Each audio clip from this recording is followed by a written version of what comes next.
اعوذ باللہ من الشیطان الرجیم بسم اللہ الرحمن الرحیم۔ السلام علیکم ورحمۃ اللہ وبرکاتہ۔ آج میں جو بات آپ کے ساتھ شیئر کرنا چاہ رہا ہوں وہ دراصل اس کا جو ٹاپک ہے جن لوگوں کے بارے میں، وہ ہم خاص طور پہ مسلمان، یہ خاص طور پہ مسلمان لوگوں کو ہی ایڈریس کر رہی ہے، کیونکہ جو غیر مسلم ہیں ان کے لیے دلائل اور عقائد کچھ اور ہوتے ہیں۔ تو ہم اس کا پہلے ترجمہ پڑھتے ہیں، بعد میں اس پہ تذکرہ کریں گے۔ سورہ فرقان ہے، 25 نمبر سورت ہے، اس کی آیت ہے 43۔ اس کا ترجمہ ہے: کیا تم نے اس آدمی کو دیکھا جس نے اپنی خواہش کو اپنا معبود بنا لیا ہے؟ تو کیا تم اس پر نگہباں ہو؟ اب اس سے کیا مراد ہے کہ یہ کون سا بندہ ہے کہ جس نے اپنی خواہش کو ہی الہ کہہ دیا ہے؟ الہ مطلب معبود، کہ وہ اسی کی ہی عبادت کرتا ہے، اسی کی بندگی کرتا ہے، اسی کو وہ فالو کرتا ہے، اس کو وہ پیچھے نہیں کر سکتا، وہ اپنی خواہشات کو پیچھے لگا ہوا ہے، یہ وہ والا بندہ۔ تو اس میں ہمیں نظر دوڑا کے دیکھنی چاہیے کہ یہ سارا وہی کا وہی معاملہ ہے کہ ہم خود بھی ایسے بڑے سارے کام کر رہے ہوتے ہیں۔ فار ایگزامپل اس کی کچھ مثال دے کے سمجھنے کی کوشش کرتے ہیں۔ ایک بندہ ہے، اس کے ماں باپ نے اگر کسی وقت اس کے ساتھ کوئی اچھا معاملہ نہیں کیا تو اب وہ بات کو دل پہ لگا کے، یا فار ایگزامپل یہ معاملہ بعد میں بھی ہو سکتا ہے کہ کسی کی ماں باپ کے ساتھ صحیح نہیں بن رہی، تو کیا ہوگا کہ اس بندے کو اگر کہا جائے گا کہ اللہ تعالیٰ نے قرآن پاک میں جگہ جگہ کہا ہے وَبِالْوَالِدَيْنِ احسانًا، کہ اپنے والدین کے ساتھ احسان والا معاملہ فرماؤ۔ احسان کے اندر یہ بھی ہے کہ جس کا نہیں بنتا اس کے ساتھ بھی ہم نے اچھا کرنا ہے۔ تو اب بہرحال یہ اللہ تعالیٰ کا حکم ہے، تو اس حکم کو پیچھے ڈال دینا اور اپنی خواہش کو آگے کر دینا کہ میرا دل نہیں مانتا، وہ میرے ساتھ ایسے کرتے ہیں، میں کیوں نہ کروں، ان سارے حساب و کتاب میں جو بندہ پڑ گیا وہ برباد ہو گیا۔ تو وہ اسی زمرے میں اس بندے کی بات کی جا رہی ہے کہ ایک ایسا بندہ ہے کہ جس نے اپنی خواہش کو اپنا معبود بنا لیا۔ تو ہمیں نظر دوڑا کے دیکھنی چاہیے کہ ہم کوئی ایسے احکامات کی حکم عدولی تو نہیں کر رہے جو اللہ تعالیٰ نے ہمیں کہا تھا کہ یہ کرنا ہے۔ کوئی بندہ کاروباری ہے، وہ کہتا ہے جی کاروبار تو آج کل میں کر ہی نہیں سکتا اگر میں سودی معاملات میں انوالو ہی نہیں ہوتا، کیا کریں جی، وہ دین کا معاملہ، یہ دنیا کا معاملہ۔ تو اصل میں ایسا نہیں ہے، دین اور دنیا الگ الگ نہیں ہے، یہ دونوں چیزیں اکٹھی ہی ہیں۔ اور جو بھی بندہ اس طرح کی منطق پیش کرتا ہے وہ بالکل شیطانی ہے، اور یہ وہی بندہ ہے جس کا یہاں بے تذکرہ ہو رہا ہے کہ یہ وہ بندہ ہے جس نے اپنی خواہش کو اپنا معبود بنا لیا، کیونکہ اس کی خواہش ہے کہ میرا کاروبار پھلے پھولے، اور اس کے رولز اینڈ ریگولیشن چاہے سودی ہی ہوں تو وہ نو میٹر، کیونکہ اس کی خواہش ہے کہ وہ یہ معاملات کر کے دنیا کما سکتا ہے، تو وہ اللہ کے حکم کو پیچھے ڈال دے گا۔ اس کی ڈیروں مثالیں ہیں، اگر آپ مزید بھی دیکھیں اپنے رشتہ داروں کے ساتھ سلوک ہے، بڑے سارے لوگ ہیں ہمارے رشتہ داروں کے ساتھ اچھا سلوک نہیں ان کا ہوتا، تو وہ کہتے ہیں جی ہم کیا کریں جی، وہ ہمارے شریک ہیں، ہم ان کے ساتھ نہیں چل سکتے۔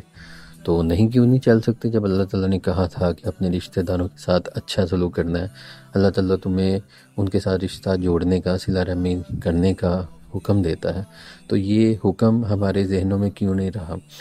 اور ہم اپنی خواہش کو کیوں آگے لے کے آ رہے ہیں کہ میرا دل نہیں چاہتا۔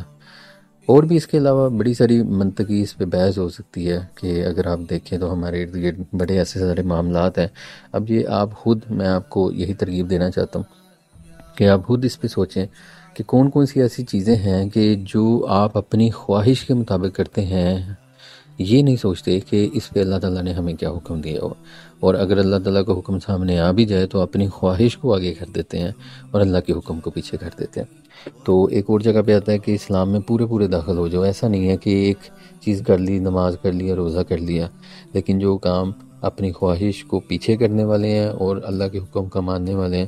وہ ہم نہ کریں، تو ایسا نہیں ہمیں کرنا چاہیے۔ پھر اگلی آیت جو 44 ہے، اس کے اندر مزید اس کا تسلسل ہمیں سمجھ میں آ جاتا ہے: یا کیا تم یہ سمجھتے ہو کہ ان میں سے اکثر لوگ سنتے یا سمجھتے ہیں؟ یہ تو صرف جانوروں کی طرح ہیں بلکہ ان سے بھی بدتر ہیں۔ تو یہاں پہ اگر ہم دوبارہ سے غور کریں تو ہمیں پتہ چلتا ہے کہ اگر ہم ایسے بندوں کو کچھ کہتے ہیں، کچھ سمجھاتے ہیں، تو وہ خواہ کوئی ایسی بھی سچویشن بن جاتی ہے جس پہ آپ کے ساتھ لڑنے جھگڑنے کو بھی آمادہ ہو جاتے ہیں کہ تم کون ہوتے ہو ہمیں سمجھانے والے، ہمیں پتہ ہے کہ ہم نے کاروبار کیسے کرنا ہے، ہمیں پتہ ہے ہم نے اپنی گھرداری کس طرح سے کرنی ہے، تم نہ آ جاؤ ہمیں سمجھانے۔ تو یہ ایسے لوگوں کے ساتھ سم ٹائم ایسی اگر ہم کوشش کریں اور اگر اس طرح کا رویہ ان کے سامنے آئے تو یہ اگلی آیت ہماری مدد کر رہی ہے کہ تم یہ سمجھتے ہو کہ تم انہیں سنا لو گے، لیکن ایسا نہیں ہے کہ اکثر لوگ ان میں سے تو سنتے ہی نہیں ہیں یا سمجھتے ہی نہیں ہیں تمہاری بات کو۔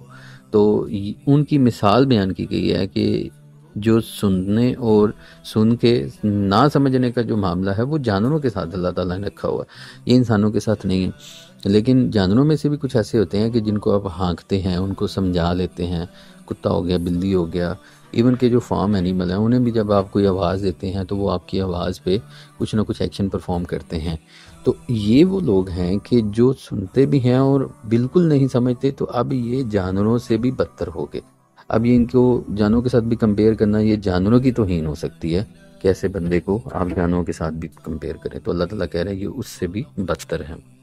تو یہ ایک بڑی آئی اوپننگ سچویشن ہے ہمارے لیے کہ اللہ تعالیٰ نے ہمارے لیے بتا دیا کہ ہم نے اپنی خواہشوں کو آگے نہیں کرنا۔ اللہ تعالیٰ کا جہاں پہ حکم آ جائے، جہاں پہ اللہ کی بات آ جائے، جہاں پہ حدیث آ جائے، تو اپنی زبانیں ہم نے بند کر لینی ہیں۔ اگر آپ کسی کے ساتھ کوئی بحث کر رہے ہیں، کوئی بتا رہے ہیں کہ یہ معاملہ ہم نے ایسے طے کرنا ہے، اور وہ بندہ آگے سے آپ کو یہ بتا دیتا ہے کہ اللہ تعالیٰ نے قرآن میں ہمیں اس کی گائیڈنس دی ہوئی ہے کہ یہ کام ہمیں اس طرح سے کرنا ہے، یا کوئی حدیث میں ہمیں اس کا معاملہ ملتا ہے کہ آپ صلی اللہ علیہ وسلم نے اس کے بارے میں ایسے حکم ارشاد فرمایا یا ایسے انہوں نے کر کے دکھایا، تو ہمیں چاہیے کہ ہمیں اپنی زبانیں اور عقل کو تالے لگا دینے چاہیے۔ اور یہ ایک معاملہ الگ ہے کہ جا کے اس کی اسٹڈی کرنا کہ اچھا دیکھیں کہ آیا کہ وہ بندہ بالکل صحیح ریفرنس دے رہا تھا کہ نہیں، لیکن اس کا تقاضا یہ ہے کہ ہمیں اپنا منطق اور اپنا ذہن اس وقت بالکل پاز کر دینا چاہیے، روک دینا چاہیے، اور اللہ اور رسول کی بات جو سنائی جا رہی ہے اس کو سننا، اس کو سمجھنا اور اس کو عمل میں لانے کی ہمیں کوشش کرنی چاہیے۔ تو اگر ہم ایسا نہیں کریں گے تو اس کے بارے میں بتایا گیا ہے کہ ایسا بندہ تو جانوروں سے بھی بدتر ہے۔